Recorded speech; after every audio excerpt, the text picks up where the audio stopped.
Hello दोस्तों, welcome to our channel path finder for NET JRF. और दोस्तों, आज हम उपस्थित हुए हैं राजस्थान सेट एग्जाम के 2012 की पेपर टू का जो पेपर हुआ था, ज्योग्राफी सब्जेक्ट का। उसमें 31 से लेकर 40 क्वेश्चन, 10 क्वेश्चनों का सॉल्यूशन करने के लिए आई होप आपने पीछे वाले जो वीडियोस हैं, जो क्वेश्चंस हैं, वो देखे होंगे और आपको अच्छे भी लगे होंगे। चलिए दोस्तों, प्रारंभ करते हैं। उससे पहले मैं आपको बता दूं, जून 2023 की जो नेट एग्जाम है, उस नेट एग्जाम की तैयारी के लिए लेके आया है पाथ फाइंडर लर्निंग ऐप आप सभी के लिए एक अच्छी अपॉर्चुनिटी, जिसके माध्यम से आप नेट जेआरएफ एग्जाम की जो प्रिपरेशन है, एक ही प्लेटफॉर्म पर सभी रिसोर्सेज के साथ आसानी से और अच्छे से कर सकते हैं और आप अपना सिलेक्शन है वो सुनिश्चित कर सकते हैं। अब इसमें रिसोर्सेज आपको क्या क्या मिलेंगे? आपको पहली बात तो 1 ईयर का सब्सक्रिप्शन इसमें मिलने वाला है, जिसमें आप निश्चित रूप से 3 एग्जाम है वो दे सकते हैं। जून वाला हुआ, दिसंबर वाला हुआ, तो पर हमारा प्रयास है वो रहेगा कि हम जून वाले बैच में ही अपना टारगेट अचीव कर लें। इसमें उसके साथ साथ आपका ज्योग्राफी की संपूर्ण क्लासेस यानी पेपर टू की और पेपर वन, इन दोनों की सभी क्लासेस हैं वो इसमें अवेलेबल है, पेपर वन और पेपर टू की। उसके साथ साथ ज्योग्राफी की पेपर टू की कंप्लीट नोट्स इसमें आपकी होम डिलीवर है, वो होंगे 17 बुकलेट है टोटल, जो मैं आपको दिखाऊं। ये टोटल 17 बुकलेट है, जिसमें आपका नीट का पूरा सिलेबस है वो इसमें कवर होता है। 17 बुकलेट इसलिए क्योंकि आपका अगर 6 यूनिट देखोगे तो उसमें 5 यूनिट है, 5 किताबें हैं। 5th यूनिट में 2 हैं, तो उन सबको हमने अलग अलग करा है। पूरे सिद्धांत, पूरे मॉडल सभी अच्छे रूप से इसमें समाहित किए गए हैं। फिर उसके अलावा नोट्स के अलावा आपको इसमें मिलेगा टेस्ट सीरीज, और साथ ही आपको मिलेंगी प्रीवियस ईयर क्वेश्चन पेपर का पीडीएफ। तो ये सभी जो डिटेल्स है कोर्स में, आपको ये सारी चीजें हैं वो अवेलेबल रहने वाली है। अब आप बोलोगे सर, इतना जो सब कुछ है वो कितने रुपए में हमें प्रोवाइड होने वाला है? तो अगर आप इन सबको अलग अलग लेते हैं तो 5,999 रुपए में ये सब का कॉस्ट है वो बैठता है, अगर आप हमारे ऐप से लेते हैं तो भी। परंतु 10 मार्च तक होली ऑफर के तहत ये सभी चीजें आपको सिर्फ और सिर्फ 3500 रुपए में अवेलेबल होने वाली। कितने में? 3500 में। और 3500 रुपए में आपका नोट्स हुआ, पेपर वन पेपर टू की क्लासेस हुई, टेस्ट हुआ, पीडीएफ हुआ, सभी कुछ इसमें सम्मिलित होने वाला है। तो देरी ना करें और जल्दी से जल्दी आप है वो इसे लें।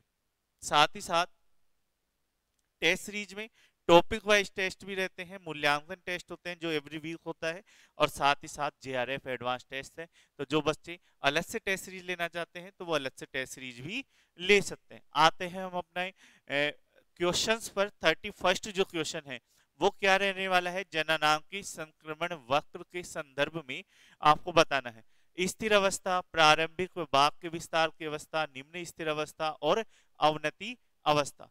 तो स्थिर अवस्था कौन सी में रहती है? स्थिर अवस्था आप आ जाते हैं फोर्थ में, ठीक है। प्रारंभिक व बाद के विस्तार की अवस्था, तो ये द्वितीय अवस्था हो जाएगी। निम्न स्थिर अवस्था, तो ये कौन से हो जाएगी? प्रथम अवस्था। और अवनति अवस्था, तो ये तृतीय अवस्था में चले जाएंगे। तो आंसर आपका हो जाएगा बी। आंसर इसमें रहने वाला है। कौन सा रहेगा? बी। जननांगी संक्रमण सिद्धांत है, उसमें विभिन्न अवस्थाओं में दिया गया है। ये मॉडल है पूरा, अच्छे से मैंने समझा भी रखा है, तो आप चैनल पे जाके उसे भी देख सकते हैं। निम्नलिखित को सुमेलित करना है। ऐतिहासिक राजधानी, निर्धारित राजधानी, विभक्त राजधानी और राजनीतिक समन्वित राजधानी है वो इसमें दिया हुआ है। तो ऐतिहासिक राजधानी तो रोम है, हमें पता है।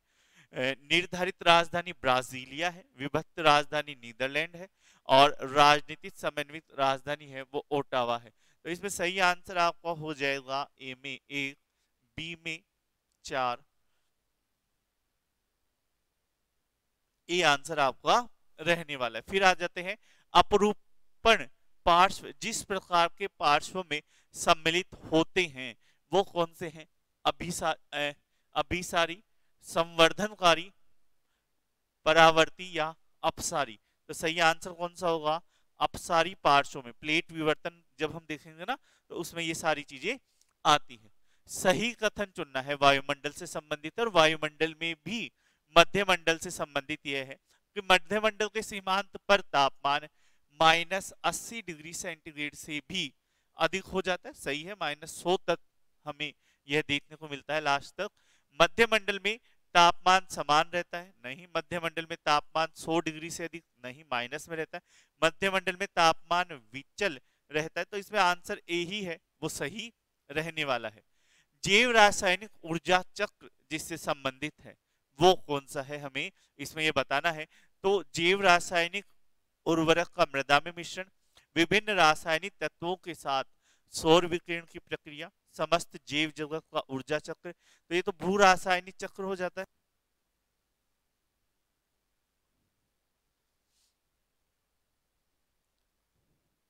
और प्राणियों व रासायनिक तत्वों की ऊर्जा चक्र का निर्धारण, तो इसमें सही आंसर है वो कौन सा होगा?